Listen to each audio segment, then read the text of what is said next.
আসছি পরবর্তী খবরে। ভর সন্ধ্যায় যুবককে ডেকে নিয়ে গিয়ে পিটিয়ে খুন, কয়েক ঘন্টার মধ্যেই 2 অভিযুক্তকে গ্রেফতার করেছে পুলিশ। ঘটনাকে কেন্দ্র করে রবিবার রাতে শোরগোল হাওড়ার বি গার্ডেন এলাকায়। থানা ঘেরাও করে বিক্ষোভে উত্তেজিত জনতা। বিক্ষুব্ধদের দাবি ধৃতদের প্রকাশ্যে আনতে হবে। জানা গিয়েছে মৃত যুবকের নাম শেখ সাহেব, তার বয়স 23 বছর। এলাকারই একটি গার্মেন্ট ফ্যাক্টরিতে শ্রমিক সরবরাহ করতেন তিনি। পরিবার জানিয়েছে রবিবার সন্ধে 8টা নাগাদ কয়েকজন বন্ধু সাহেবকে বাড়ি থেকে ডেকে নিয়ে যায়। এরপরই মৃত্যুর খবর যায় বাড়িতে। জানা যায় খুন হয়েছেন যুবক।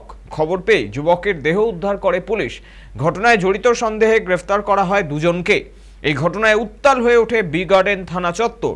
বিক্ষোভে ফেটে পড়েন মৃতের পরিবার ও প্রতিবেশীরা। তাদের অভিযোগ, বন্ধুরাই ডেকে নিয়ে গিয়ে খুন করেছে যুবককে, কিন্তু কেন উত্তর অজানা। অভিযুক্তদের কঠোরতম শাস্তি দিতে হবে দাবি পরিবারের। পুলিশের তরফে জানানো হয়েছে মৃত্যুর কারণ এখনো জানা যায়নি।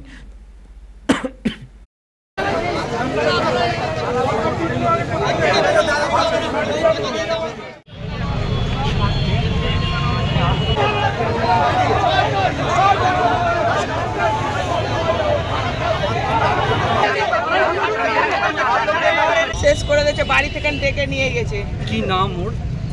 আমরা জানি না, যাকে করেছে তার নাম সাহেব। মারা গেছে শেখ সাহেব। কত বছর বয়স ওর?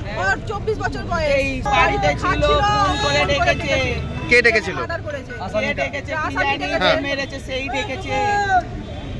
তারপর এইখানে মেরেছে, মাথায় মেরেছে, পায়ে করে দিয়েছে, দিয়ে তাকে পুরো মানে এমনই মেরেছে, স্পট করে দিয়েছে, রড দিয়ে মেরেছে।